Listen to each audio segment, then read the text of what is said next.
welcome to episode 148 of Timm Talk, the podcast about the DC animated universe, co-created by Bruce Timm. I'm Chris Lord. I'm Cameron Dexter. And very exciting, we're starting off with Static Shock Season 3. So, big things here. We got the redesign, we got the introduction of gear. But most importantly, we got the little Romeo rap. We get a little Romeo rap, which I forgot how much I missed that until it's so good. It came back around. Like, it's a genuine theme song. Well, because I didn't realize that like the little Romeo rap is like kind of teased at the end, like during the end credits, right? Wasn't that? I feel like part of the song, like the superhero Static Shock thing that you and I are always doing, wasn't that part of the old theme, and then they like expanded out in the Little Romeo? Or I don't think so. I think that was just us. That's just my headcanon Yeah. that it existed somewhere. That's us singing at the end of every episode. No, I'm so glad it's back. I love the theme song. So we got that. Got a little notes from friends. Cameron, you have a brilliant question we're going to get to. But first, we actually do have a little bit of news. We had some pretty big news, I feel like, this week. I think we had one big news story and then two things that you just care very deeply, passionately This was about. a good week for me. I'll put it that way. That's true. It was a great week for Cameron's news. Yes. So Cameron, where do you want to start? Because like these are your babies here, your passions. Well, we'll start with the one we know least about. Okay. And that is the Hercules live action film. Yes. That Disney is putting out. And I think the Russos are attached to it. Is that what I saw? The Russos are going to produce it. Okay. I am very timid. It hasn't necessarily been the best track record so far. I mean, not even just for like live action or Disney animated to live action, but also just like for Hercules films in general. Like, I feel like since, what was the Arnold Schwarzenegger special, Hercules in New York? Yeah, Something I think like that sounds right. I feel like since then, there have to have been a dozen Hercules films at this point. And I don't think many of them are good. Is there any good one outside of the Disney animated one? There was the one with The Rock. There were two back to back. Yeah, there was the Kellen Lutz one, and then there was the Rock one. I didn't see either. I watched half of the Rock one. Okay. And I didn't like it. Even you could get all the way through it. Yeah, because it's not like a genuine Hercules film. It was basically like The Rock was just a really strong guy who claimed to be Hercules and everyone believing him. And he was basically playing like a buff Gilderoy Lockhart. Oh, okay. Like he was pretending to be the thing that he wasn't. Yeah. And so like anytime someone would ask him to do like a feat, he'd just be like, "Oh no, I don't do that for anybody. Like I need like I need motivation to do these big," and he just kind of like walk off. I'm like, this is boring. Yeah, I didn't bother with that one. The Kellen Lutz one, like that was that era of let's do everything like super gritty and like grounded and realistic, even though they're mythological legends. They're like, no, this is dumb. I mean, so what are your expectations for the live action Disney version, given what we've had so far? Like, do you think they're going to try and go the Mulan route and try and like up the action a little bit? I think they definitely could. I just don't like the music of Hercules is so good. Yeah. I wouldn't want them to cut that. And I feel like they can't. I mean, the big thing that I've been seeing around this is actually all about the muses. Like, no one really seems to care who they cast as Hercules or Hades or Meg. They really just care about who the muses are. Yeah. I mean, I care about Meg. I mean, yes, I do too. But like, at the end of the day, like that movie hangs on the music and that weird like we are the muses, goddesses of the arts and proclaimers of heroes. Heroes like Hercules. Honey, you mean Huncules. And Cameron's going to keep going for the next 90 minutes. I like to make some sweet... Our story actually begins many eons ago. Like, I feel like you can't do that movie without those characters, without that music, without that tone. But it's also so perfect now, it's really hard to recapture it. And I just hope that basically, one, the muses are black, and two, like they still do the gospel element of it. Because without either of those things, it's just gonna fall flat. I agree, and I've also heard a few people talking about like they kind of hope it's a little more accurate to Greek mythology, which I'm like, sure. I kind of like the story of it just being its own thing. Mm-hmm. But a lot of people are like, no, we want Hera to be the villain of this because that's who was actually trying to kill Hercules. Oh, the mom. Yeah, because that's not his mom. Hercules is born from Zeus and an immortal. Yeah, well, I mean, we talked about this before, that the Disney Hercules movie it's just Superman. Yeah, it is exactly Superman, yes. Yeah, exactly Superman. The actual mythology of Hercules is a lot more complex. Yeah, like he's a demigod, he's half mortal. Doesn't he end up killing Meg and his family? Yes. Yeah. I don't think Disney's going to do that part. Nah. I think they'll stay wide clear of that. I don't know. I mean, it's one of those things where it's going to come out. We'll end up seeing it. I also kind of don't care. I'm also also curious if it is going to come out kind of right now, because I feel like Disney is doing the WB thing. I feel like or the DC thing where they're just like announcing every live action film and kind of getting like a feel from the audience. Yeah. Because right now what's still slated is Robin Hood. Oh, that's right. We're getting sexy CGI animal Robin Hood. Sexy Robin Hood. We're getting this. We're getting. Oh, I don't even remember everything on the slate anymore. Bambi. Bambi. That's right. We're getting Bambi, even though SNL already did it perfectly. They really did. I'll put it in the show notes. There's a great SNL skit with Dwayne "The Rock" Johnson. Yeah, it's basically if the Fast and Furious cast did Bambi. It's so good.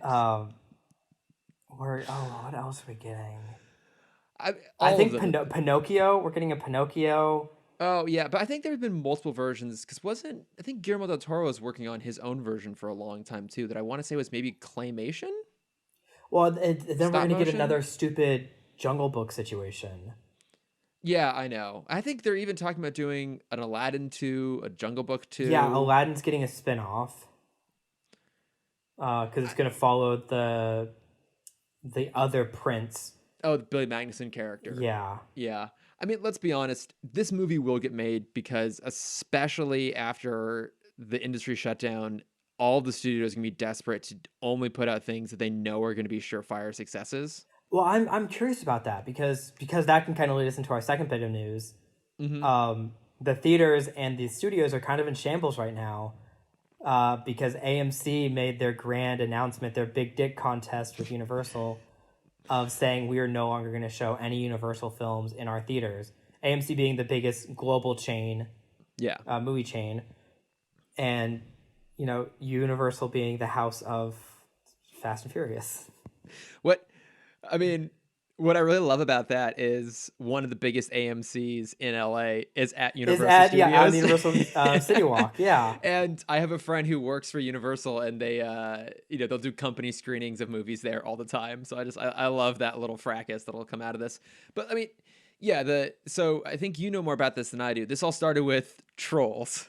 Yeah, so Trolls World Tour just came out digitally. And it was, I'm going to say it was the first like big budget movie that the studios had put out just on a digital format. Everything prior to this had a small theater release first. Yeah, so because Universal really, they started this trend a little bit back when this first started, because they took a lot of their movies that were still in theaters. So your Invisible Man, The Hunt. The Hunt, yeah. I think a few of those, and basically went, okay, well, the theaters are closed. We've already had our opening weekend, basically. Let's just go ahead and put them straight up on VOD. And they really heavily truncated the exhibition window. And then I think what makes Trolls so distinct is it was, I think, the first major movie that was scheduled to come out in theaters, and the studio just said, fuck it, let's put it straight on. Yeah, they didn't push it back at all, like every other film. Yeah, like the weekend it was supposed to come out in theaters, they put it straight up on video on demand, and it's been really successful for them so far. I think I'm a little shocked about how successful it's been, because that's one of the things I've been waiting for, is the movies that were put out digitally first we never got any box office numbers from them. Yeah. And that made me worried. Not worried. That made me think like, oh, they must not be doing very well if no one's publicizing the numbers. And then Trolls came out, and Trolls basically made $100 million opening weekend. Yeah, which like, and I don't know what it would have made otherwise. I didn't bother to look at the previous Trolls box office. I can do that real quick. Trolls won, $100 million domestically. These are all domestic numbers. Trolls 1 made 135 in its entire run domestically. Oh wow, okay. I mean, I think this was a smart move on the part of Universal, because like they're the guinea pig basically on this. Like they're the first one that really pulled the trigger. Yeah, but they're also doing, because we also have to think these numbers are skewed because there's no competition right now. And that's exactly it. There's no competition. People are stuck at home. People with kids especially are desperate for something to put in front of them. They can easily go like, oh, hey, like it's the new Trolls movie. You love Trolls. This will be fun and bright and entertaining. And they'll probably just be like, well, fuck it. We'll buy it on iTunes or whatever. And kids will just watch it. Yeah. And so then it comes to my other point with streaming films is the numbers don't match up to what they should be, because you have the nuclear family is 4 people, 2 adults, 2 kids. So that's technically 4 tickets this movie should have brought in, and now they're getting the price of, what do you say? The average price of movie tickets is probably $12. Yeah, I'd say for like simple math, let's say 15. So okay. Let's say it's going to be $60 to take your family to go see it just for tickets alone. Let's do 10, because I know in smaller towns and with the kid, like the kid discount. Okay, yeah, that's true. Okay, yeah, so 10. Yeah, so $40. Yeah, so $40. So they're basically paying half the price for a family of 4 to see this film. Mm-hmm. It's like those numbers are skewed a little bit, and the other thing is, what will be the part of the conversation I haven't seen yet is second run markets, right? So the whole thing is, with a movie, you get to sell it multiple times. Mm-hmm. So you sell it for its initial theatrical distribution, so both internationally and domestically. You then also sell it for like some combination of like broadcast licensing and streaming licensing. And then you also get money from home video release. So whether it's physical media or it's you're purchasing it off of like an iTunes or an Amazon. So by doing it this way, they've essentially broken that down to 1, maybe 2. Maybe there's still some like licensing in terms of streaming, and like broadcasting. But the reality it's also just for rent. Like you can't buy the movie yet. Oh, is it only for rent? It's only rent, and I believe it's a $20 rental.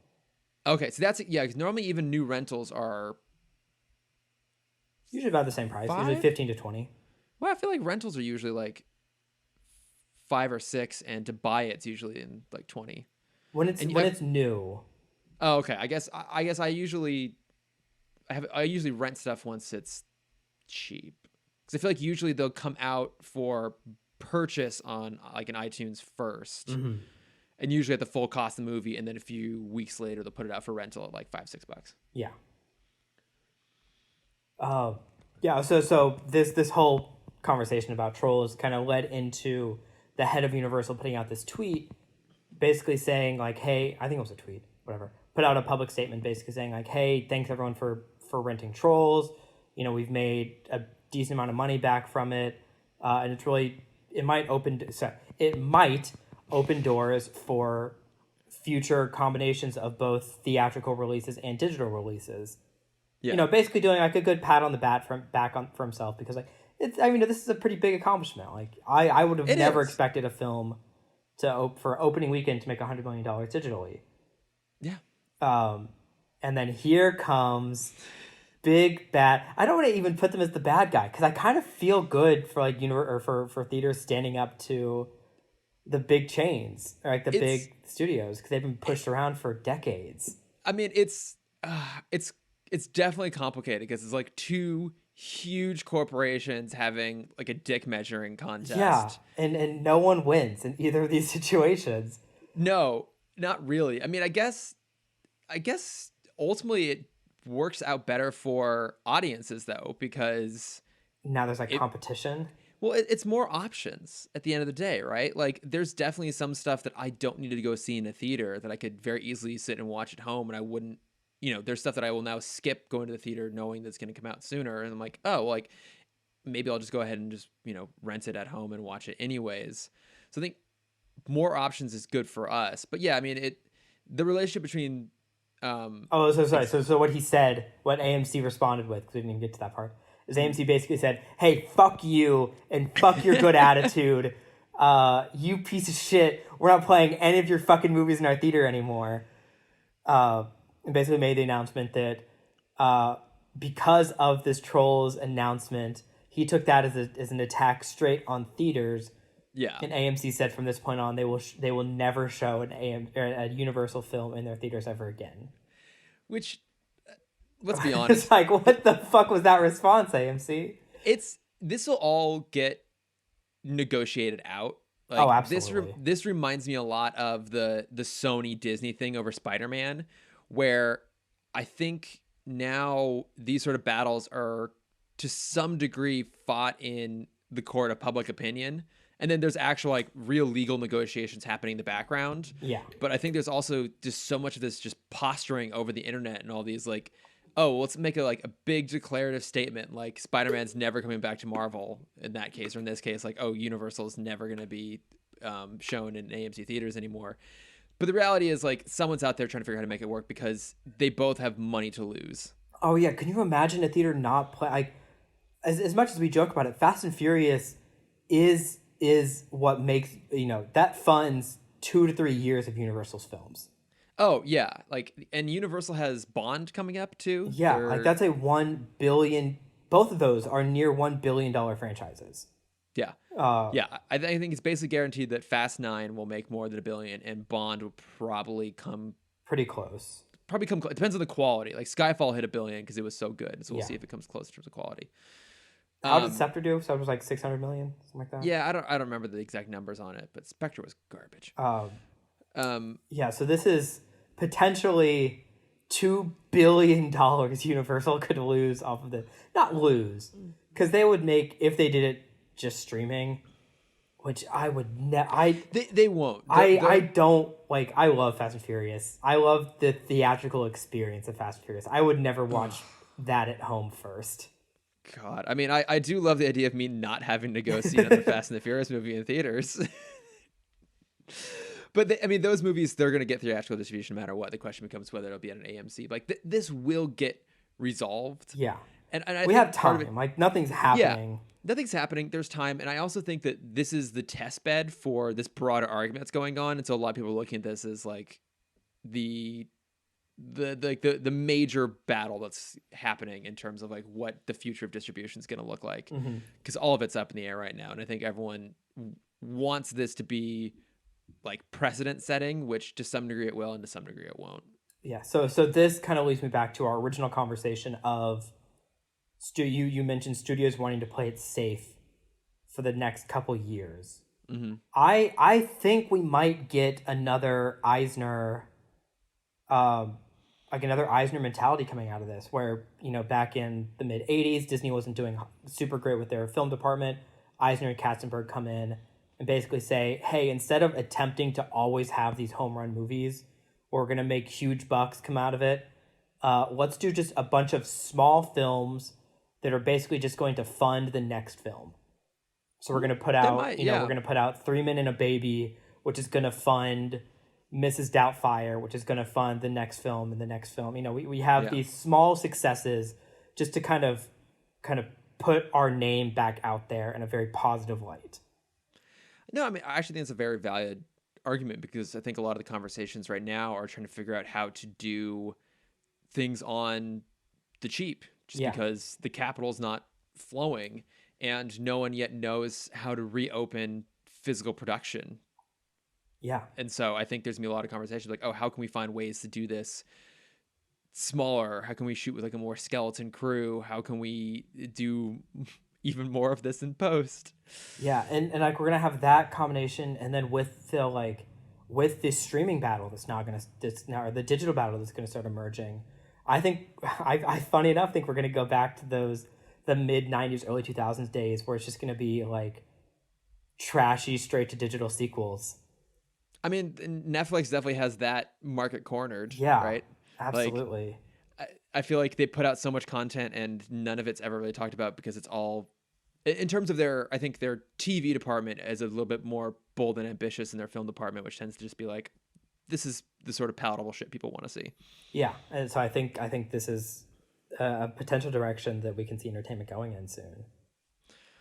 I don't know. It's definitely gonna be interesting to see where things go. So, but hey, as long as the DC Universe app continues to power through, we'll be fine. Yes. And then our last piece of news that I'll just power through really quick. On the note of shitty sequels that we could be getting, look at how smoothly all these segued into each other. We got a major announcement from my world of LeBron James posting a picture of the next Space Jam movie. It's called Space Jam Legacy. Space Jam: A New Legacy. A New Legacy, excuse me, starring LeBron James and Bugs Bunny. Yes, I love that all it was just a title treatment in a poster. Yeah, that's all you need. I mean, you remember those big Comic-Con rooms where all we got was a logo animating on screen and the crowd going crazy. Talk about Batman versus Superman, right? Like that's all it was. Yeah. So I don't know. I mean, I hope this is a fun movie. Like I'm looking at it right now. It's definitely got some power behind it. I mean, Ryan Coogler is producing and writing it. Oh shit! I didn't know that. That's awesome. Yeah. So for those of you who don't know, Ryan Coogler, most famously, of course, did Black Panther. But before that, he also did Creed. He did Fruitvale Station. Like he is incredibly talented. So having his backing is really great. And then, do you think that means we're probably gonna get Michael B. Jordan in this too?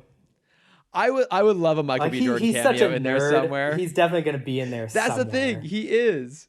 He's a total nerd. I could definitely see him popping up there somewhere. So I hope we get a cameo from him. And then the director on it is Malcolm D. Lee, who is the cousin of Spike Lee.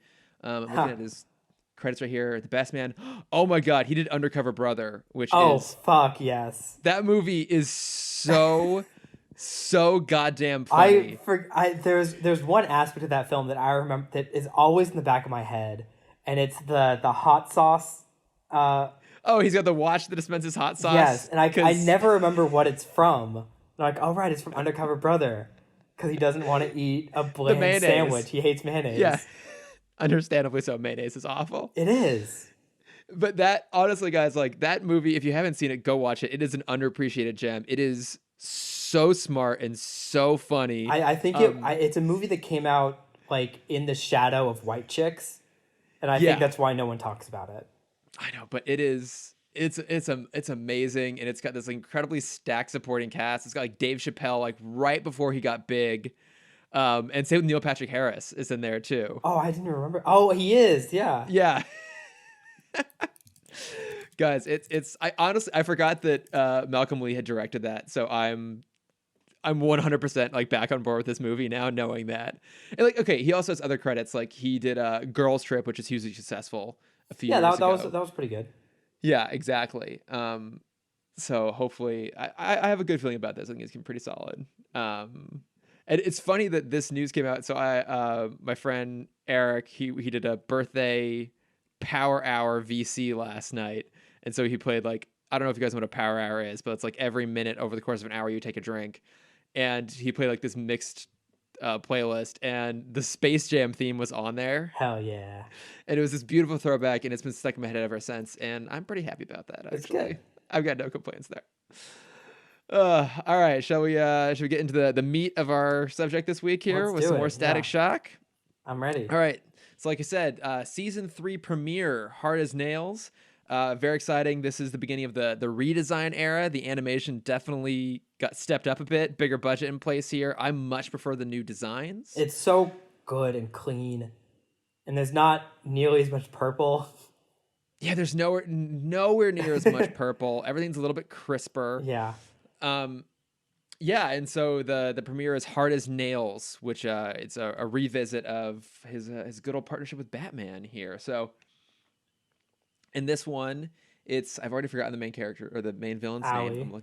Allie, thank you. Yeah, Nails. Yeah, Allie, aka Nails. So basically, she is discovering that she is a bang baby, and so she is trying to find a way to get help. And she's been chatting with this online support group, the Bang Baby Outreach Program in Gotham. So she flees off to Gotham. Cersei and Talia. Talia, thank you.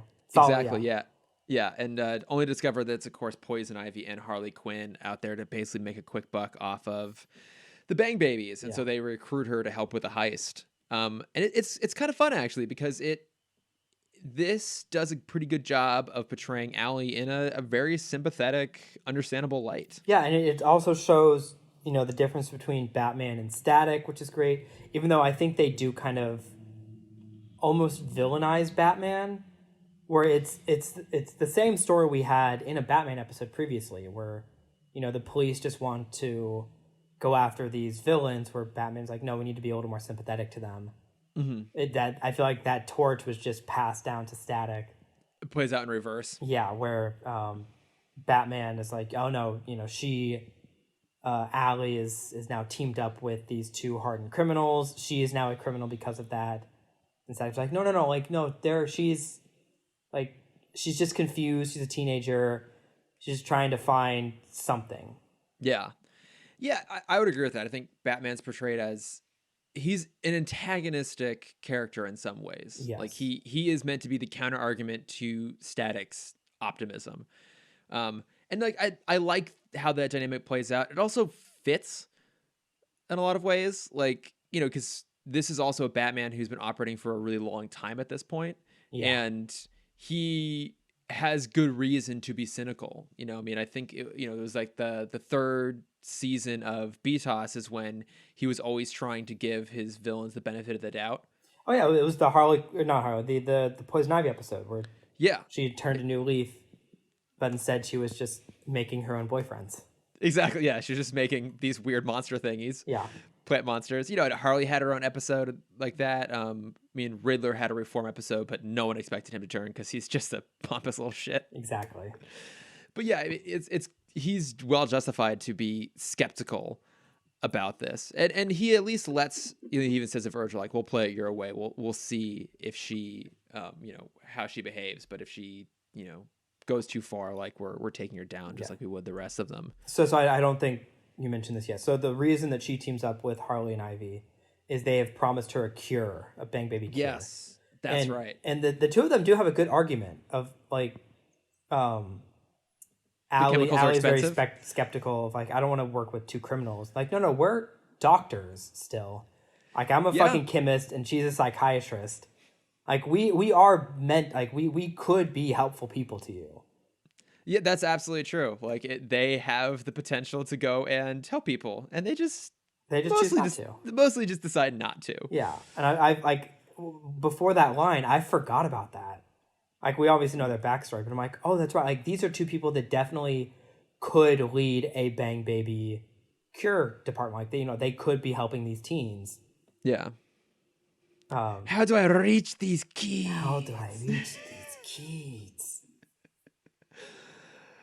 Yeah, it's a fun dynamic though. Yeah, so you have that going on in Batman and Static going on. We have Alfred is back. Yes, it's our first time seeing Alfred in years. A long time, because there's that great moment where basically Batman and Static are incapacitated because they're covered in tree bark. Yep. But Batman escapes all bark. It's almost as bad as his bite. And they take Static back to the Batcave, and he's like on the medical bay there, and Alfred's picking splinters out of him. And there's that great throwback moment where Static asks who Alfred is. He's like, oh, I'm Batman. He's like, no, you're not. Just once I want someone to believe me. One time he wants someone to believe him, because he did that in Old Wounds with Batgirl. Yep. With Barbara Gordon. No one believes him. No one believes him. Poor Alfred. Actually, I think there was a whole episode of The Batman where Alfred put on the bat suit. I can't. Maybe he was like brainwashed or something. I'm trying to remember what it was now. Oh, because there's the Teen Titans episode where everyone wants to be Robin. Oh, that's right. Yeah. Is it Teen Titans or Teen Titans Go? So there's one in each. So in Teen Titans Go, it's the Titans don't want to go like do anything for they're all just being tired and lazy, and so Robin calls on the other Robins to come and fight with him. Oh, that's right. But no, in Teen Titans Original, it's the episode where Robin has to go and train on the mountain to become a better martial artist because he's been beaten at his own game. And in his absence, the rest of the Titans all raid his closet and put on the Robin suit because they want to like play with the gadgets. So brilliant. Such a good... that's one of my favorite Titans episodes. It's so perfect. That's exactly what those characters would do. Yeah. And so on that point, there is a joke in this episode about, they're in the Batcave and Static asks Batman, like, oh, where's Robin? He goes, he's with the Titans. He goes, who's that? He's like, oh, you'll meet them soon. And funny enough, I looked it up. This episode came out in 2003. Static does join the Titans in 2009 in the comics. Oh, he does. So it's a series that I haven't read before, but I'm pretty interested in it. There's an anti-Teen Titans called the Terror Titans. Love it. In the final Crisis run. And they're basically trying to kidnap him to power Sun Machine by Darkseid. That whole thing gets blown over. And then post-Crisis, Wonder Girl, who's now leading the Titans, reaches out to basically all the kids, like, hey, come join us. Yeah. And Virgil joins. Oh, nice. And so, funny enough, they had a 6-year early prediction of Static joining the Titans. You also wonder if, like, that was probably just a throwaway line, just so they didn't have to include him in the show. But you also wonder, like, was that maybe in the pipeline? Like, I don't know. I should have done some research ahead of time. I don't think with Final Crisis, like, there is no pipeline. It's just... No. I meant, like, when they did it in the show, like, were they potentially, like, teasing... I wonder if that was in development at some point. Like, obviously, Teen Titans as a show was in development. I wonder if at one point that was planned as part of the DCAU. I bet Maddie would know. Yeah, okay, so this episode came out in January 2003, and the first episode of Teen Titans was July 2003. So it could have just been, like, oh, you'll meet them soon, like, the Teen Titans show, is coming out in 6 months. Okay, yeah, I guess it would have been pretty far in development at that point. Yeah, I just wonder, I'm very curious if at one point they were planning on doing the Teen Titans as part of the DCAU. I feel like I've seen artwork out there somewhere, but I don't know if it's just fan art or if it's like wishful thinking, but I'd be very curious to know if that was something they were ever considering doing at some point. Wait, what's this? Almost got him. 20 DC cartoon designs you never saw on TV. Oh, okay, yeah, that's probably just fan art. So, I don't know. Would have been interesting, though, to see them do a version. I mean, would you have wanted them to do a DCAU Titans show? Like, so go back in time. You can either have the Teen Titans show we got. Oh man, that's the answer. Or they do it in the DCAU.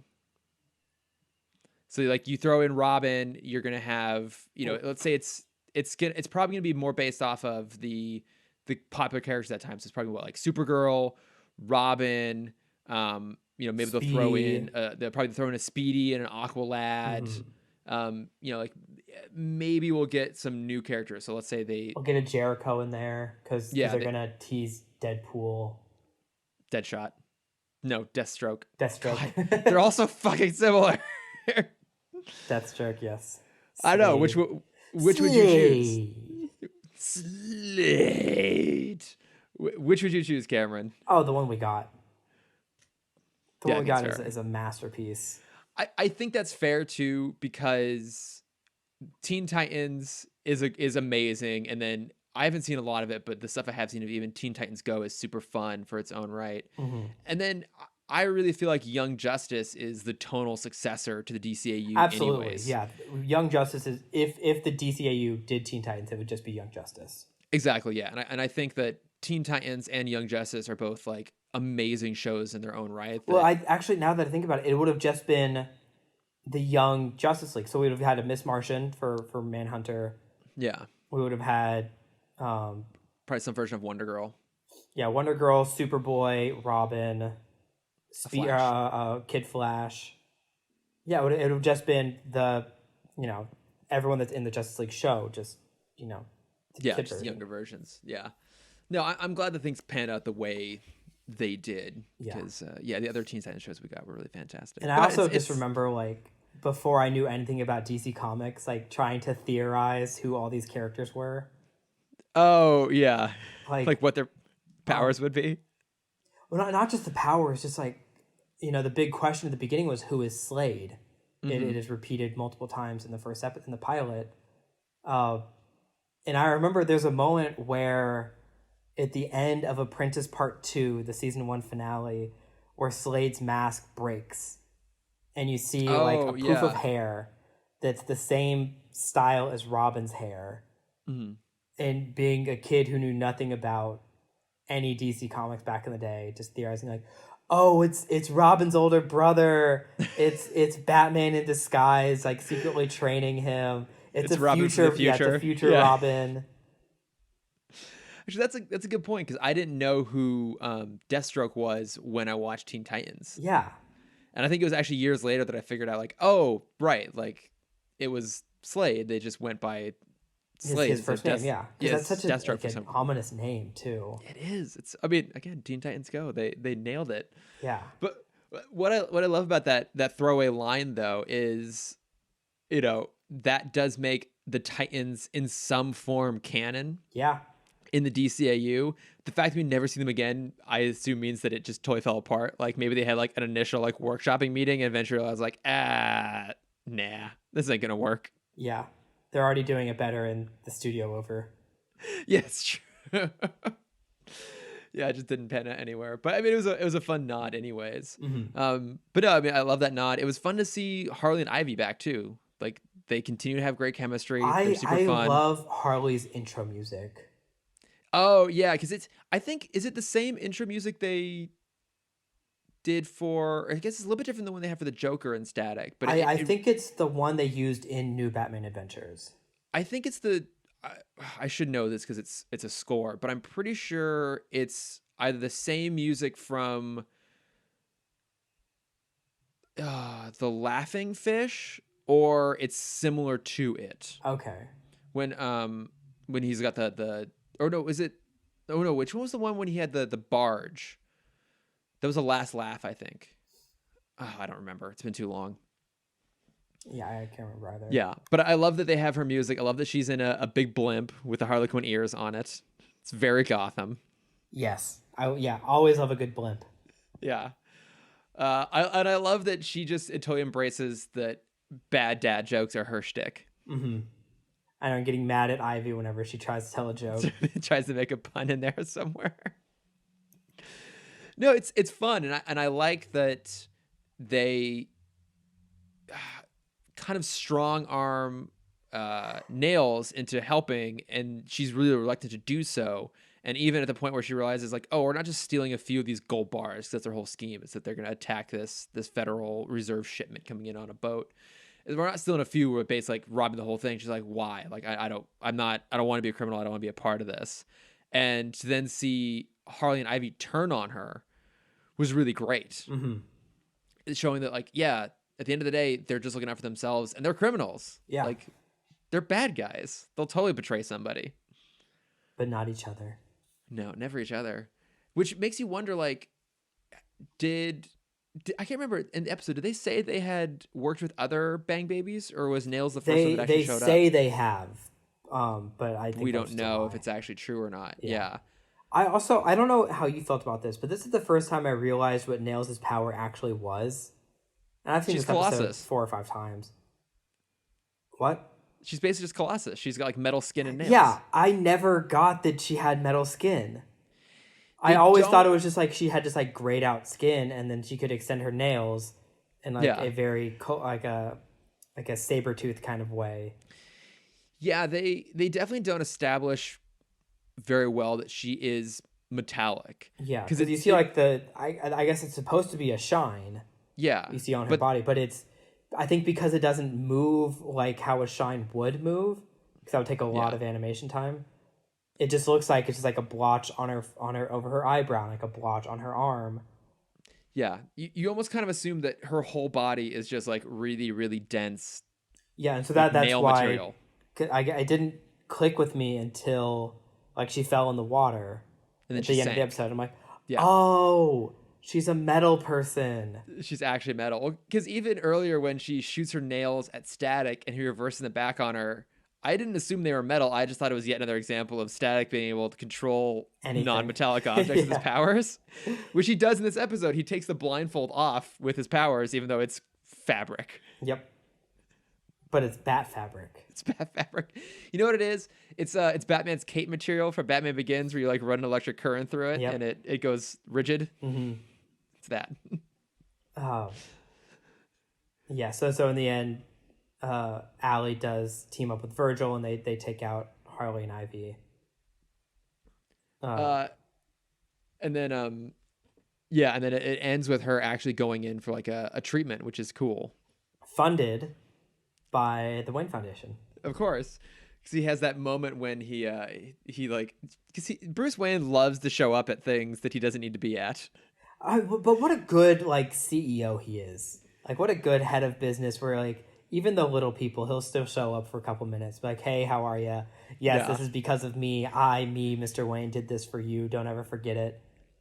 He knows where to spend his time because, Bruce Wayne famous for like not showing up to things because he's too busy off crime fighting. But all the things he doesn't show up to are like big gala events that he absolutely hates. Mm-hmm. But he always shows up to meet like the security guard who just started at the job or to go down to the new Bang Baby clinic that he's helping co-fund. Reformed criminal ventriloquist. Exactly, yeah. We'll just go say hi to him working his first night shift job. Yeah, like he only really spends time with the little people and he totally ignores his own like established social class and all of his business partners because he doesn't like them all anyways. Yeah. Yeah, and then it also gives a chance for Virgil to realize who he is because he sees Alfred once again. And I guess, so did Bruce only show up there just so he could weirdly reveal to Static that he's Batman? Yeah, it was a sign of trust. I guess. Yeah, it does feel a little off character. Yeah, it feels a little bit unnecessary. I mean, I do love that Virgil's identity got spoiled because he was carrying around his school ID in his uniform. Yeah, that makes sense. Like I was expecting Bruce to do something sneaky like that. Or like as, he like shakes his hands like, Virgil, it's really nice to meet you. He like leaves like a batarang in his hand. That's his secret handshake? Yeah. It's like, what's this metal pointy thing? That's what he was actually learning when he was with Satara, was how to do like sleight of hand and leave behind mini batarangs. He's a good like pickpocket. Oh yeah. I mean, that is one of my favorite things about Batman is you can give him any esoteric like skill set you want. Like he can have an episode where he can randomly like throw his voice, or he can do like sleight of hand tricks, something like that. And all you have to do is be like, oh, he's Batman. Mm-hmm. He learned it on part of his journey across the world. Yeah. Where he trained with the famous Tibetan voice throwers. I think there is a funny joke there where you could have been like, while Virgil's in the Batcave, like he sees a batarang and puts it in his pocket. Yeah. And then at the end, that comes back around where Bruce, like he shakes his hand and then Virgil like goes into his pocket. Like the batarang's gone and there's a note left. It's like, nice try. Yeah. I could totally see Bruce doing that, and then also no one asking, why are you going around sticking your hands into teenage boys' pants? Nah, I mean, he's getting his property back. Property that he also leaves all over the city? Yep. Because who else in Gotham is going to leave criminals like hanging off a street lamp tied up? Well, no, I appreciate that he leaves the batarang there for Bullock to be like, who did this? We didn't do it. Is this that Bat guy that's been here for a fucking decade now? This is starting to feel all too familiar. He's got to make sure that the GCPD doesn't get complacent. You know? It's true. We're getting like pop-up vigilantes left and right. There are more meta-powered people all the time. He's got to remind them like, I'm the original, I'm the best. Mm-hmm. Don't forget about me. I'm Batman. Also, I'm Bruce Wayne. Did you know that? I'm Batman. But also, hey, I'm Bruce Wayne. Let me tell everybody. So there's a point in this episode that kind of confused me. Uh-huh. And it's right at the top when he's chasing Allie down. And she cuts down a light post that electrocutes Static. Yes. I thought the whole point was he couldn't get I thought that would supercharge him. Yeah, that would make more sense. And so that makes me think that he has to like actively think about it. Like, oh, he has to consciously control like the electrical flow through his body? I guess so. Because there's like, it kind of reminded me of the point where when they capture the Joker and the Joker's trying to shock Batman, but he uses the glove on Static instead. Oh, and it doesn't work. Yeah. But then he goes around to charge himself. He fucking just grabs onto like a positive and negative charge, and then he's supercharged. Static's just going around licking car batteries to try and get some juice back. And so I don't fully understand why a light post falling on it. Because, I mean, you could just have it where he's pinned down by the light post. That's fine. Like, he didn't see it hit him on the head, and that knocks him out. I think they were playing off of Static's comment about, like, oh, I can use your own power against you. Yeah.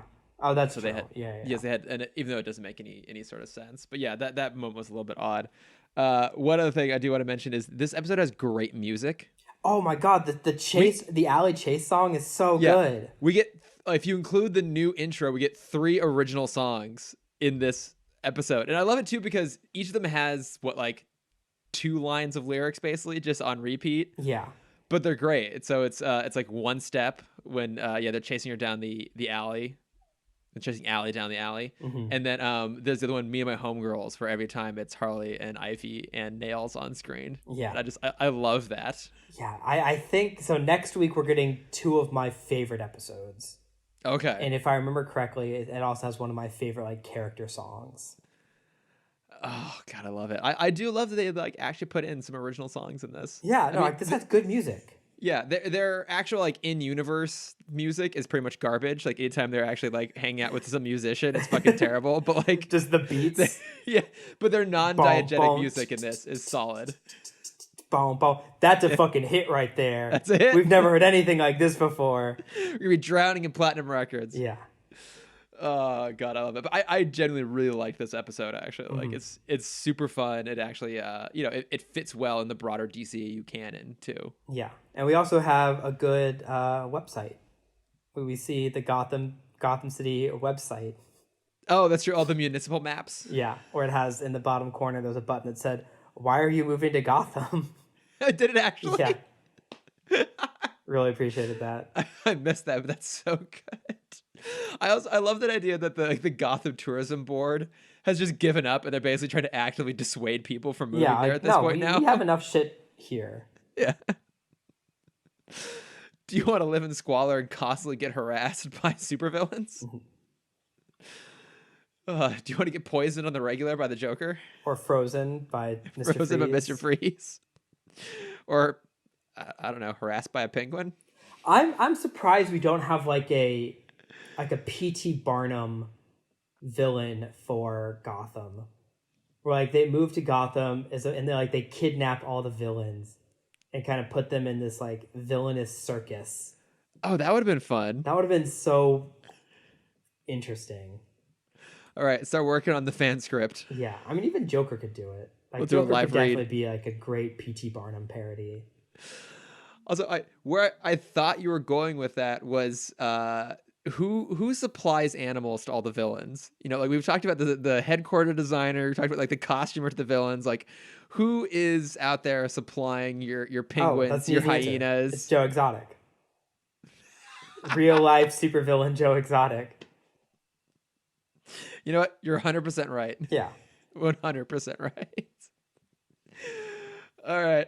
Any other thoughts on this, or should we move on to episode 2 here? I think that's it. I'm a little upset because I did the research on the names behind Cersei and Talia. Mm-hmm. And I'm like, okay, that's cool. They're like the Greek goddesses of the harvest, of grain, and then the goddess of comedy. Yeah. The muse of comedy. And they just fucking said it in the episode later. I was like, damn it, I did the research. Like, I looked up the Greek gods and everything. You were so excited. You actually did some research. You were getting ready to drop some fun facts in the podcast, and it stole your thunder. And they just fucking spoil it for me. I've been getting really into... I love, like, weird Greek mythology things. I've been getting really into it recently. No, I Greek mythology is so bizarre. I saw a great tweet this morning, and it was, one headline was, after 2 months without traffic, dolphins have returned to Venice. Yeah. And then the second headline was, Greece in fall of 2020, and it was just a picture of like the Kraken and a Cyclops like attacking Greece. That's good. I love that. I watched a video. So there's a YouTube channel that popped up my recommended recently that'll do like a 20-minute crash course on different mythology origins. Mm-hmm. And they posted one about Norse mythology origins. Oh, okay. And I didn't realize how crazy their creation story is. Because like we have our like, one version of Adam and Eve is Eve was pulled out of his rib. Oh yeah. And I'm like, that's dumb. And then you hear the Norse origin is you have this great I think he's a giant elf. Who fell asleep and through his armpit sweat birthed the oceans. Love it. And like, it was like his leg hair created the tree. It was something weird like this. And I'm like, where is this coming from? The Titans were like his drool. And I'm like, damn. Okay, hold on. We need to go over this real quick because there's a lot of shit going on. Hey, the nice thing is someone out there who really isn't a body hair, like, just lives for those legends. Yeah. And I'm like, okay, Norse mythology, you have a batshit origin. I'm sure we're going to see all of that played out in the next Thor movie. I could totally see Taika just going straight for it. Oh, man, I can't wait. All right, should we talk some gear here? Let's talk gear. All right, so this is an episode we were both super excited for because Richie finally gets his full-on superhero persona gear. So we've been waiting quite some time for it to happen. So the whole idea here is that he is just like, his brain is an overload. He can't stop inventing new gadgets. So he invents Backpack, which is a semi-sentient robot like sidekick that he also wears a backpack. It's got all these cool gadgets in it. He designs these new like zap caps that have these like high tensile cables to capture people. He's inventing rocket boots. Like his brain won't stop. And he and Virgil eventually come to the conclusion that he must also somehow be a bang baby. Yes, and I have some questions about this. So his reasoning is, you hung out with me right after I was hit with the gas, so you must have secondhand exposure. Yeah. But we know from the pilot episode, he doesn't see Richie until the middle of the day the next day. Yeah. Before he sees him, he sees both Shannon and Pops. Which I want to pose the question to you. What powers would they have? Oh, my God. Okay, Pops would definitely have the ability to manipulate people through their emotions. Oh, that's good, yeah. Yeah, but the thing is, like, it's because it's Pops. He would never realize he had that power because he already is like really good at communicating to people and to like motivate them to do the right thing. But it would just become like a switch for him. He could just all of a sudden get super good at it. He like starts to talk to someone. He gets like straight to their heart, and he just can make them do whatever he wants. But he only wants them to do good things, so he never even realizes he has powers. Yeah. And as for Sharon, I feel like she would develop super strength.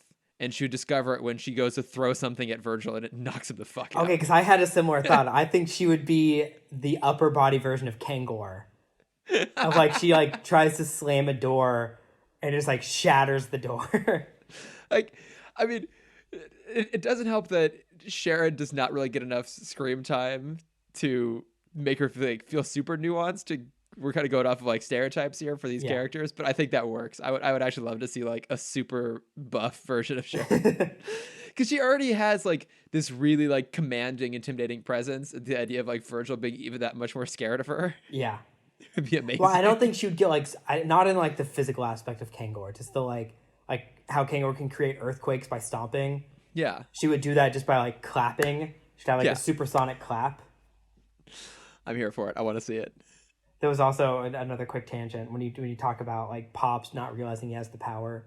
There's a great theory that I read last night about how Han Solo is definitely Force sensitive, but just refuses to accept it because he hates the Force so much. I love it. where you have, he goes to the asteroid field.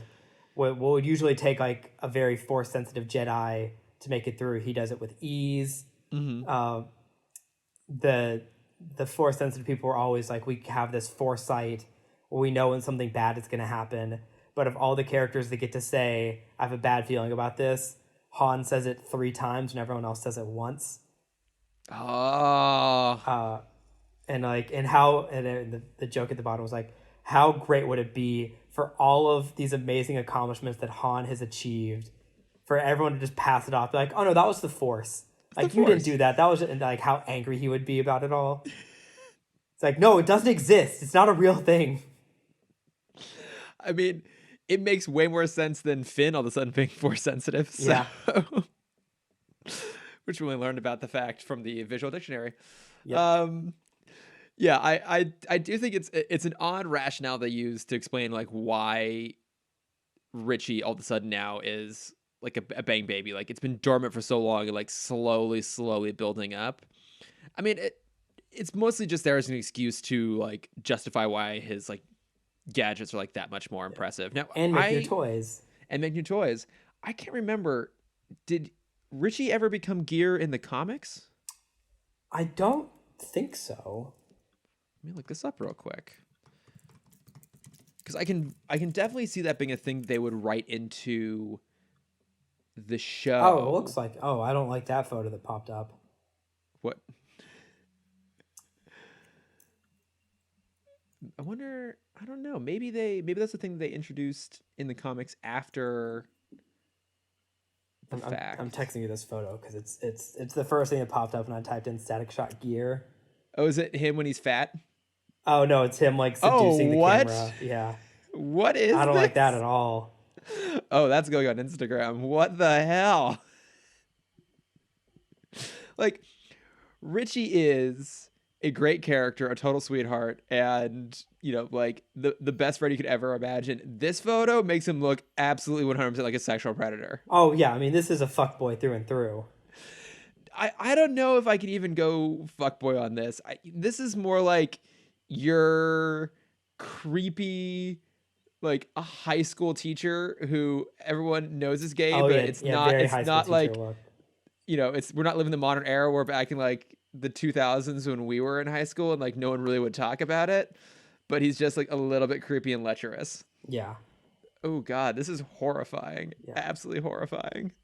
Well, I watched the Simpsons episode this week where they introduced the other gay character, and it's Homer's Phobia is the name of the episode, where he's like super anti-gay. Like, this episode does not hold up at all. Does it not? No, it's pretty rough. A lot of those don't hold up very well. Yeah, I mean, there are some funny jokes. Because basically the premise is, the family starts hanging out with this gay guy, and Bart really takes to him, and so to try and course correct, Homer tries to like take him to all these straight places, and they go to the steel mill, where it's like, this is the only place where the gays can actually hang out. Oh yeah, I need to go rewatch that episode because I read. Oh, I think it was in when we were doing our research on very special episodes. That one was listed on there as like The Simpsons tackle like gay characters, and that it was done pretty satirically. I'd have to go revisit it.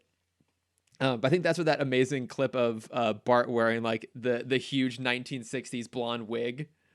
Oh yeah, like dancing comes from the brunette wig. Yeah. Oh, the brunette wig. Yeah. I know. I gotta go rewatch that episode.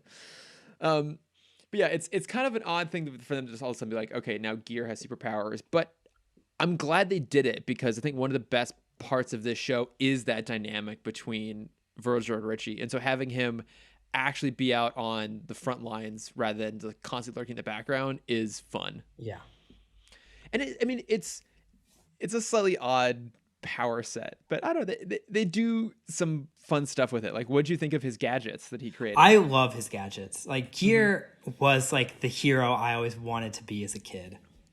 I mean, in some ways he's kind of the most relatable. Because his superpower is just being a genius. I mean, he's basically Iron Man. Yeah, exactly. Yeah, but without the drinking and womanizing and the money, weapons development, or the money. Yeah, any of those things. Yeah, and it's all like stuff because I feel like it's this mixed with like the Kids Next Door gadgets.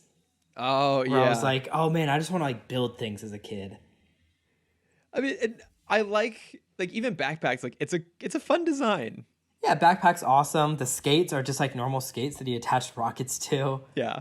Also, I love that he, as far as I can tell, as of now, the wheels don't retract. So even when he's not flying around, he's just still on rollerblades all the time. Yeah. That stays pretty consistent. I do hate that the way he flies is by skating through the air. Oh, I know. Does that maintain all the way no, through? No, you see at the very end of the episode, like he does it to like take off, but then he flies just like Iron Man flies after that. Okay, thank God, because that would have been a bit too much. I really don't like that. But I like that this episode really focused heavily on him. Like he's going, like his brain's kind of overreacting. They eventually figure out, okay, he's probably like a dormant bang baby. And then the Metabreed break out Ebon, and then Ebon recognizes him because I don't remember the episode specifically, but at one point Ebon saw Richie talking with Static. Yeah. And they also set it up to make it feel like it's going to be that episode where it's Richie's going to get kidnapped and Static is going to have to save him. But then they flip it. Yeah, which is really fun. Yeah, which I think is a great change of pace where now they follow Richie around and they see him hanging out with another kid who kind of looks like Static. And they finally do hey, Ebon, that's the same hair as Static. Yeah. And even Ebon is still just like, no, I know a lot of kids with that kind of haircut. Like, I haven't seen a single other person in this universe that has that haircut. I know a lot of 14-year-old kids with that haircut who hang out with the same guy. Yeah. Like, we'll see if this is Static. So they kidnap Virgil instead. Yeah, because they want to prove if he's actually Static. Yeah. And I really like that change of script. No, it was a good way to like flip it on its head, and they put him in like a padded cell basically at the old rundown like juvenile detention center. And it's clever because they put him in a situation he could escape from, but he would have to use his powers. And Virgil figures out pretty quickly, like, oh, this is probably a setup. Like I'm probably on camera. And so then Richie has to create his proto suit, which I also love too that they didn't have him like create a full superhero suit in the span of 5 minutes before going and rescuing his friend. Yeah, it wasn't just in his sister's closet. Yeah, exactly. Exactly. Like I love that he was like, okay, I already have this stuff lying around. I have the rocket boots. I already have backpack. I have the blast caps. Let me just put on some pads. I do love that because this is still a kid's cartoon. Yes, he's on rollerblades. He has to have knee and elbow pads. Yeah, I really appreciated that. And a helmet, of course, where you can totally see his normal face. Yep. But no, it's slightly green now. It's true. It's got a green tinge, and he's got another green visor inside the green visor, which makes it so that you could just kind of still see his eyes. I want to see like them reacting this plan the next time they're all out, and it's just Talon like holding up a green piece of glass, just like looking at everyone. Try to see if it's like I'm not getting it. I don't think it's anyone here. I love it because you would think they'd also try to do the same thing with like a domino mask too, just like go around. Yeah, like honestly, wouldn't that have made way more sense? All you have to do is like get a hold of like a Dakota High yearbook and just like cut out a piece of paper in the shape of a white domino mask and just go through and put it on every single kid's face. I mean, you could say that with every hero though. It's dumb, Cameron. I'm pointing out this really dumb trope in all of comicdom. I would really like, I think that is like a pretty smart, like you condense it to one area. Because I didn't think about using the yearbook. Like that's actually kind of a smart strategy. Yeah. I was imagining it more, Talon and Shiv walking around Dakota City, just like putting the mask on people. It's like they cut out a perfect version and Shiv like shoving them against the wall. It's like, just hold on for a minute. And he's like, no, that's not it. No, sorry to bother you, ma'am. Yeah. Turn around, walk away. But no, I like his proto suit. I like that he gets to save the day, and it's great too because they just bring in recurring villains because the episode really isn't about the villains; it's more about Richie. Yeah, and I mean I love all these villains. You get Kangor for a minute. Shiv doesn't do anything. Talon is there. Shiv never does anything, does he? And then it's just Ebon. Yeah.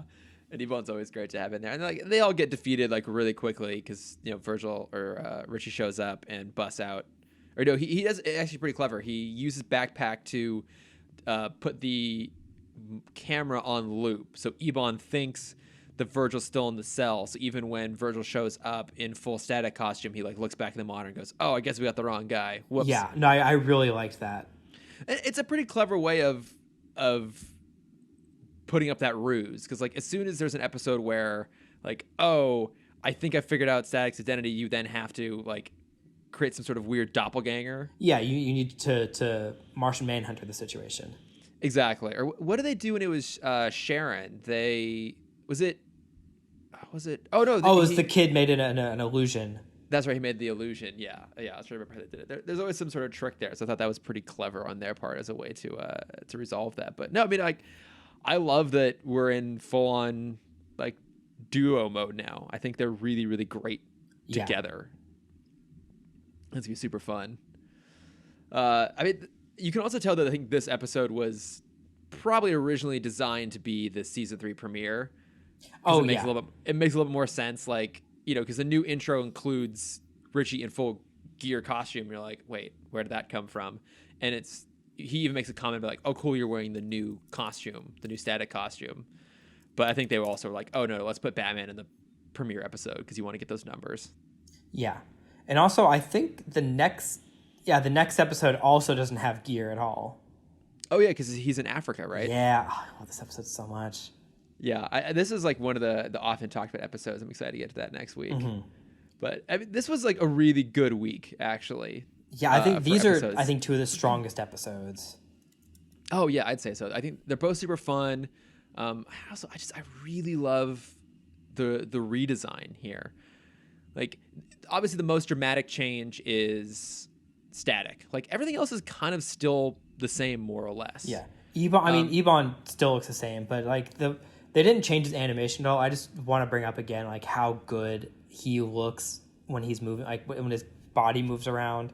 Mm-hmm. Like it's such a cool like look to his fighting. Well, it's also their version of kind of justifying animation, right? Yeah. Like this is something that the budget wasn't there when this came out to do that sort of movement in live action. Mm-hmm. Like go watch the 2005 Fantastic Four movie and you'll see evidence of it right there. But like that's the sort of thing you can do in animation, have it be really fluid and really gorgeous, and they really take full advantage of it. Yeah. Yeah. I one thing that was interesting is they do a slight tweak on Daisy. And I actually found her character a little more generic now. Okay, I can see that. Yeah, like I only knew it was Daisy because she was wearing a shirt that had a daisy on it. But I mean, part of it is they completely changed her wardrobe, which they also did for Virgil, and they more or less kept Richie the same. But I think maybe they give him some more options down the line. Yeah. But yeah, I wasn't like 100% sure it was Daisy. Like the new Daisy looks a little bit more like Frida. Actually, it almost looked like kind of like halfway between the two, which is weird because I think Frida's still in the show because the two of them are walking in front of Virgil and Richie during the new intro. Yeah. I also love that they basically just remade the intro with the new animation. Yeah. It's the exact same. Yeah. Exact same. New villains, but otherwise the exact same. But also, I really love the new Static costume. Like, and I remember more of this stuff. Like, rewatching this, I remembered seeing these episodes when they aired. Like, I remembered the music, like the chase music from the previous episode. Yeah. Well, I think these two are also like, this is when Static hit its prime. And I feel like these are the ones that had more syndication than season 1 and 2. Yeah. Which makes sense too, because they're in their groove at this point. It's the more prevalent Static costume, which looks so much better. Yeah, it's so much better. My God, I don't know. These were good though. Any other thoughts on these? I think we covered it all. Okay, cool. All right. Well, then let's mosey along to notes from friends here. Just one quick one, but. Friend of the show and previous guest Sam Gash wrote in because he had, and I love this, he had a student body story to share with us. Oh, of course he did. Yes, student council story. He was a little bit behind the episodes. He was getting cut up, and so he wrote in here. I'm bringing it up right now. He said, so he says, I'm super duper late to this, but my podcast listening has dropped off since not driving anywhere. Totally the same. Same, yeah. Yeah, I only listen to it now when I work out, and that even that's less frequently. But he said, I have a middle school student council story. I was on the previous year's student council, and we were counting up the votes for the following year. I don't remember the position, but for treasurer or secretary, some popular kid won that we thought would not do a good job. So the entire council decided to make a tie with the person in second place who would do a good job. He says we were the conspiracy, and the world would never, ever know. That's so good. Yeah, so Sam, you just added yourself. We've added you now as a political conspirator. Yes. From your middle school days. I do. I actually, funny enough that Sam sent something in. I have a question for Sam. So Sam has a great podcast. Yes, Ideal Remake. It's fantastic. I've been on as a guest before. It's so much fun. Someone pitched to me, or I saw it somewhere last week or 2 weeks ago. Someone trying to write a prequel to WALL-E. Interesting. Yeah, and they didn't do they did honestly a horrible job trying to write this prequel. And so I open this question up to you, Chris, and to Sam whenever you get to this. One, is it possible to do like a good prequel to WALL-E, because it is just what we're living now? Yes. And two, how would you write it if it is something that we could do? Ooh, that's an interesting idea. Maybe we can get some gears turning there and find a way to explore that a little bit, because that would be really interesting.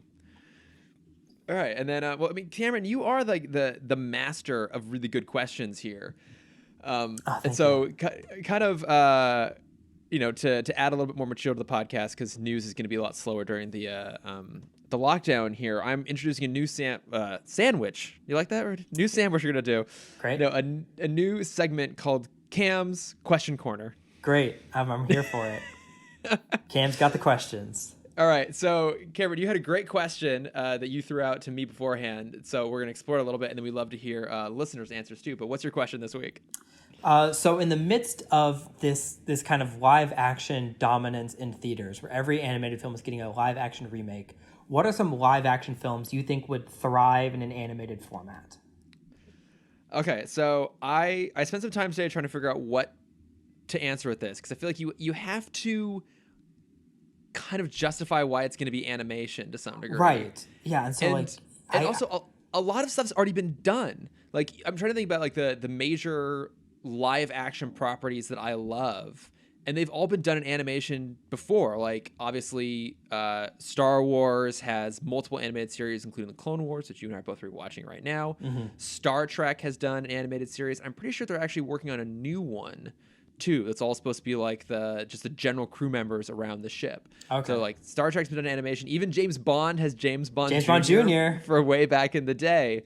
Yeah, so I mean that was the trend of the late 80s, early 90s, was just make a pretty shitty animated version of the shows. You had Ghostbusters had animated Back to the Future had an animated series. Yeah.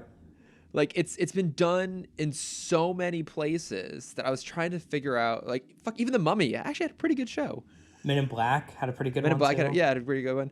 So I was trying to figure out like what could you do, and one thought I had was Harry Potter. I sent this question to my friend, and that was her first response too. I would love an animated Harry Potter. I think animated Harry Potter could be really good. I guess the one challenge you have is they already were able to make that world feel so big and expansive with like really good CGI work, and also like pretty realistic. Pretty realistic, yeah. I mean, like, the thing is, those movies, considering that the first one came out almost 20 years ago now, actually hold up pretty damn well. Yeah. So I feel like that's one would be hard to do now, because like it's already kind of been done. It was done so well live action. So I was trying to think of like what's something else that I love that I think could really take advantage of the animation format. And I came up with an odd response. Okay. But the more I thought about it, the more I was excited about it. So I would love to see them do an animated version of Clue. That's on my list. That's on your list? Yes, I told you beforehand I had a movie that I didn't think you would enjoy an animated version of, and it is Clue. Because I was thinking about it, and because there's two aspects to animation that really embrace the medium. And I think one is you can animate things that are hard to do in live action. Like we were talking about Ebon earlier is a great example of that. But the other thing you can do is you can have like really over the top character designs. Yes. And you can kind of take something that could be considered a caricature, but when you do it in animation, it has like extra personality come through on it. And the thing is that Clue, I just rewatched Clue the other night. It is a perfect film. Absolutely 100% perfect, except for maybe one point of continuity that bugged me when I rewatched it. But otherwise, like that movie is fucking perfect. And there's always talk about doing a remake at some point. And I've always said, if you're going to do it, go the opposite route. Like we've done the weird versions, now do the straight down the line version of like actually make it like dark and serious and like a proper murder mystery.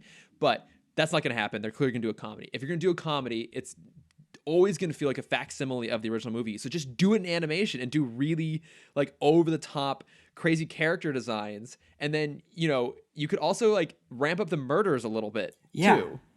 You could have it be like a little bit bigger and weirder by going down that space. It kind of reminds me of like when Family Guy does Star Wars sort of thing, right? It's like it's their recreation of that universe in that animated style, but they can push the boundaries and make it a little bit more hyperbolic. And actually, the version that got stuck in my head is I would love to see Bob's Burgers do oh my God, do a remake, and kind of the same way that Family Guy like took its characters and assigned them roles from Star Wars. I would love to see like the main Bob's Burgers cast get like assigned to different characters in Clue. That's good. I really like that. Yeah, I think it'd be so much fun. I would just love to see what that animated style would look like, and the tone I think carries really well too. But yeah, that's what I want to see. I want to see a Bob's Burgers riff on Clue. On Clue, I really like. That's a good answer. That's so because it's so funny. I had the exact same answer. Because I was thinking like what studio? What? I love that you came to that too. That was fantastic. Because I was thinking like what studio? Because you talked about like the character design. The movie wasn't great, but I really liked the design of the Illuminations Addams Family. Oh yeah, exactly. They're I think that's a little too over the top. But that's exactly what you mean. It's like the characters are so wonky. Yeah. So I would actually give it to the team that did like Hotel Transylvania. Oh yeah, like I think that character look and the smoothness of that animation would really carry over well to like an animated Clue. Now, would you? I would want to see it 2D. Do you think that a 3D version could work well? I don't think we're gonna get any more American 2D films. No, except for Bob's Burgers the movie. Yeah, except for Bob's Burgers the movie. Yeah. And I guess Teen Titans Go to the movies was 2D, but again, that was just the same team that makes the show though. Exactly. Yeah, I think it's gonna be hard. We're not gonna see a lot of original 2D animation. It's gonna probably be like TV spinoffs at this point. Yeah, that's a good answer. What were your answers? So I think, kind of going off of big franchises, there's two. One I think would make a great series. I think they both could actually make great animated series. I said Pirates of the Caribbean. Ooh, that's a great awesome, great like answer. They do go into like the weird stuff, and I think that stuff could be really well done animated. Yeah, because there is, the biggest anime ever to exist is One Piece, right? Which is just a pirate anime. Yeah. I think you can take that idea and just kind of tone it down a little bit, make it a little more grounded, and have like a really cool Pirates of the Caribbean animated series. Yeah. Well, that's actually a really great way to go too, because that universe actually has a lot of room to tell interesting stories. They just haven't necessarily done a great job with it. Yeah. Like I rewatched the original 3 Pirates movies recently, and there's a lot of really interesting ideas, especially in At World's End, and they just don't. Yeah, the Pirates Council. That's so cool. Yeah, the whole Pirates Council thing, the whole thing with Calypso, like you kind of get this feeling like they maybe had ideas for maybe like 3 or 4 movies, and they were just like, let's just like shoehorn them in. Yeah. But like, yeah, like that world would serve well doing like a week to week sort of like long drawn out adventure. I had that one. I had Indiana Jones. Yeah, there's never been animated Indy. Yeah. Just because like I feel like you can make the dungeon, not the dungeons, the temples and booby traps and stuff. Yeah, like you can make those crazy. We could also finally get what the Indiana Jones 4 film teased, which was Indy's adventures during World War II that we never actually got a chance to see. Like, that would be super fun. I think those would be great. Two weird ones that I thought of. Night at the Museum. I think that it'd makes be an perfect awesome sense. like Yeah, Magic that would School be really Bus good. style. Yeah. Show. Oh, that's a great idea. Yeah. Like a kids learning show. Yeah, just like teaching them. So there was a show that I loved back in the day called Time Squad. I don't know if I remember Time Squad. I bet if I look it up, I'll remember it. It was a short-lived show on Cartoon Network where it was two people from the future and an orphan boy all team up to try and like make sure history goes as it's supposed to. I do remember the show because the animation style was kind of spoofing Peabody and Mr. Sherman. Yes, yeah, it's exactly that. So it's Mr. Peabody and Sherman, excuse me. Yeah, it's pretty much the exact same show. It's these three people. Yeah. Like the episode that I always remember is Da Vinci and Mona Lisa just had a really bad breakup, and so she doesn't want to sit down to be painted, and so they have to try and get them back together. Wait, wasn't the robot Larry super gay? Yeah. Love it. Yeah, that love me a gay robot. It can kind of be similar to that show, but I think like a Night at the Museum show could be so cool. Or did you ever watch Hysteria? So it wasn't necessarily a spin-off of the Animaniacs, but it was, I think, from the same like animation department at Warner Brothers. But it was kind of a similar thing. Like they would go, it was sort of like the Animaniacs, but specifically had a historical bent on it. So they would like go to different time periods and do like skits around famous characters. Okay, no, I've never heard of this show. Yeah, it was on around the same time too. I remember it being pretty good. What are the other two? I had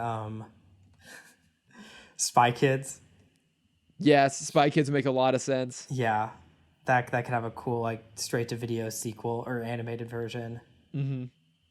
And then the last one that I have on my list is one that like I think many people were shocked was live action because it is just a cartoon movie. Pacific Rim. Oh yeah. Weirdly doesn't have an animated counterpart. Doesn't? No, I guess it doesn't. No. That would make perfect sense. Yeah, any of those like giant kaiju films, Godzilla, King Kong. Yeah, there was a Godzilla cartoon spun off of the 1998 movie. There was, you're right. Yeah, because like it was like one of the baby Godzillas that survived the movie. Like thought that one of the Matthew Broderick character was its dad. Yeah, and like they went on adventures together. I want I want a Godzilla animated film. Or maybe I think King Kong would be better in the style of Clifford the Big Red Dog.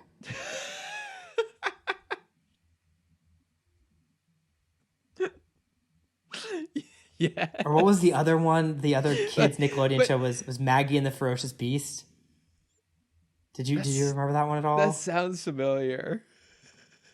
I love that every episode like they would be trying to like go on some sort of hijinks, and King Kong would just keep running away to go try and kidnap Fay Ray again. Yeah.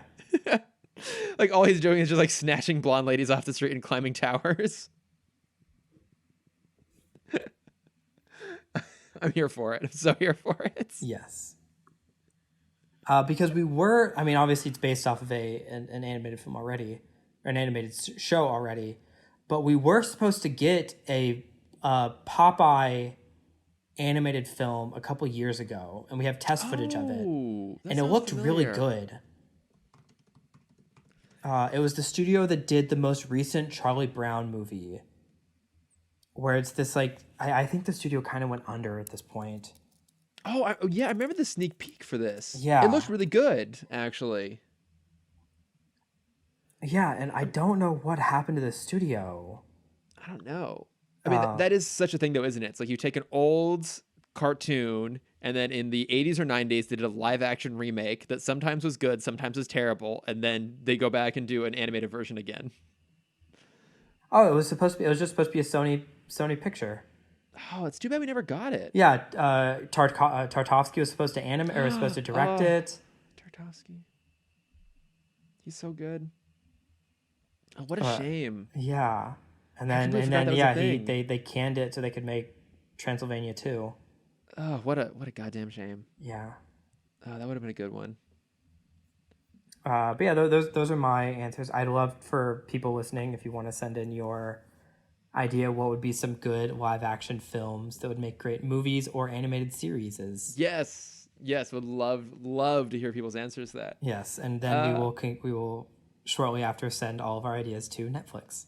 Exactly, yeah. And now to HBO, now to HBO Max. Yeah, we're basically just sourcing other people's ideas. Yes. The classic Hollywood tradition. All right, well, let's go ahead and wrap things up here with some bat plugs. What you've been filling your time with these days, Cameron? I started watching a series that kind of shocked me because I didn't realize the guy that starred in Space Jam also played basketball. Oh, really? Yes, there's a docuseries all about his time before Space Jam called The Last Dance. Is it a prequel to Space Jam? It is not a prequel, unfortunately. Okay. There's a surprising lack of cartoon characters in the Michael Jordan documentary. But no, it's I'm watching The Last Dance. Very uncharacteristic, but it's super interesting. I've heard good things about it. I'm really liking it so far. Well, I mean, I think Michael Jordan's one of those guys that really transcends sport. Like, he's just an interesting figure in general. Oh, I mean, also it follows the big three, so it mainly focuses on Jordan, but it also follows Pippen and Rodman. Yeah. Oh, wow. And Pippen is just as compared to the other two, he's so boring.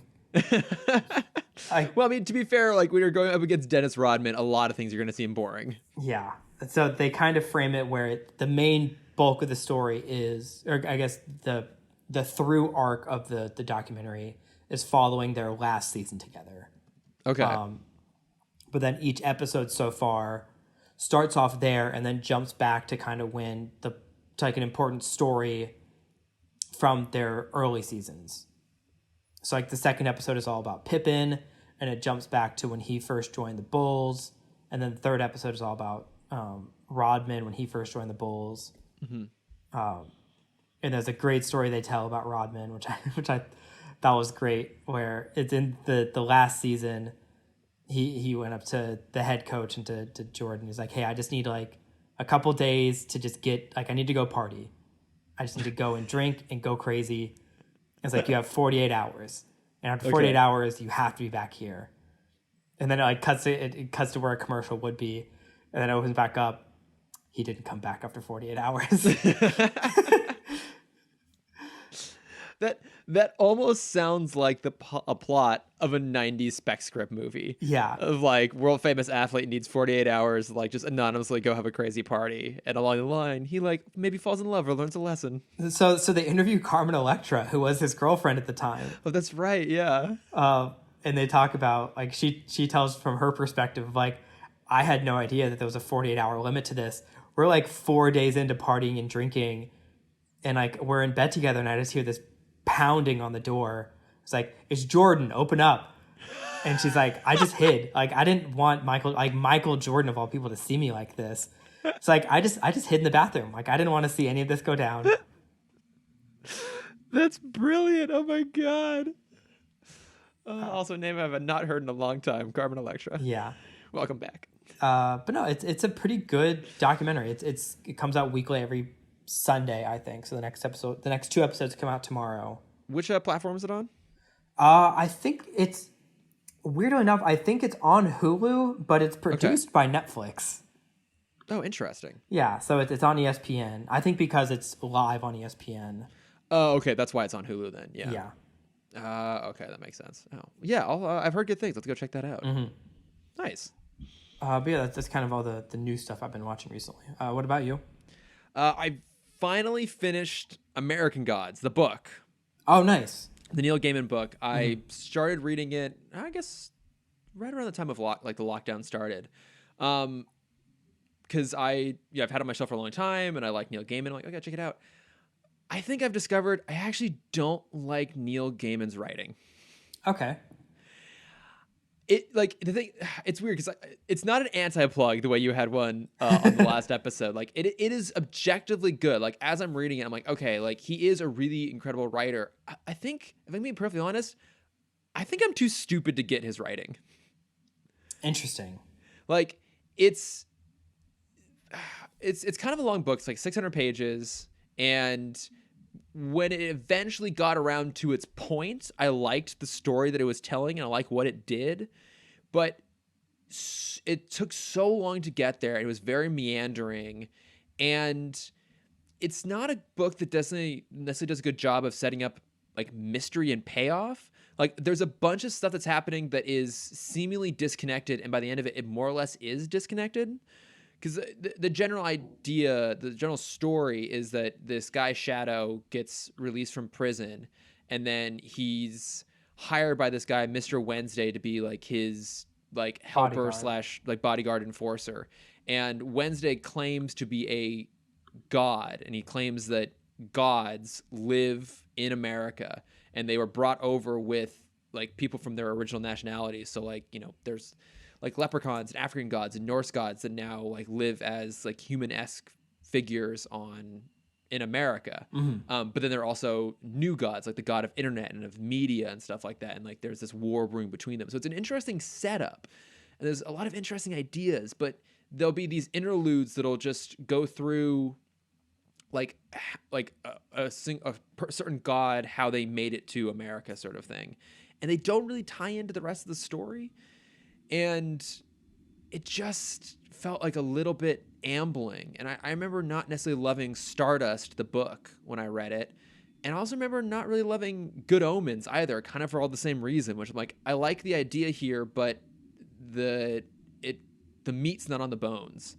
Gotcha. And it's just not like propulsive or entertaining. I can see where his stuff would be really good for adaptation. Like I haven't watched American Gods, the show.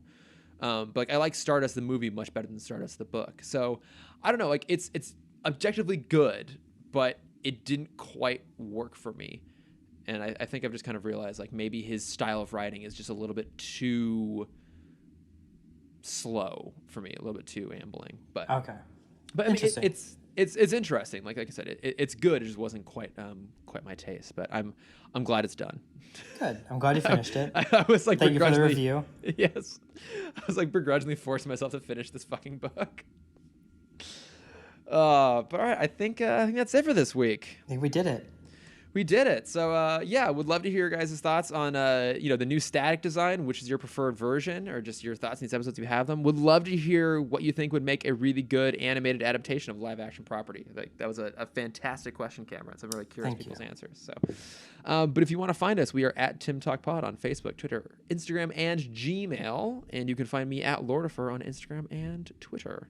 Yes, you can find my art stuff, which I'll update someday, at Cameron.Dexter, and if you want to see my face, and I'm starting to attempt to host some trivia.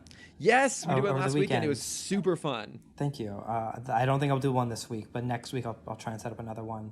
Okay. And if you want to join, or if you want to see any updates on that, you can find that at CamDexter_adventures.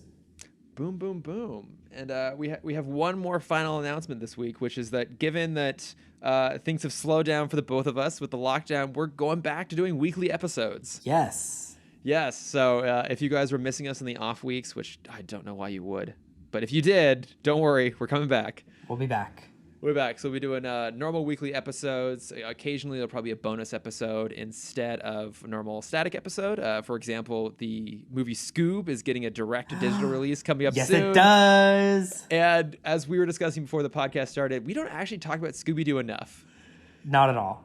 Like, as heated as we get in our conversations. We basically really talked about it like once or twice. We need a proper like full deep dive on Scooby-Doo. So that's going to be happening pretty soon. But yeah, so look forward to the next episode coming out next week. But thanks as always for listening, everybody. Yes, thanks, guys. And goodbye. Bye.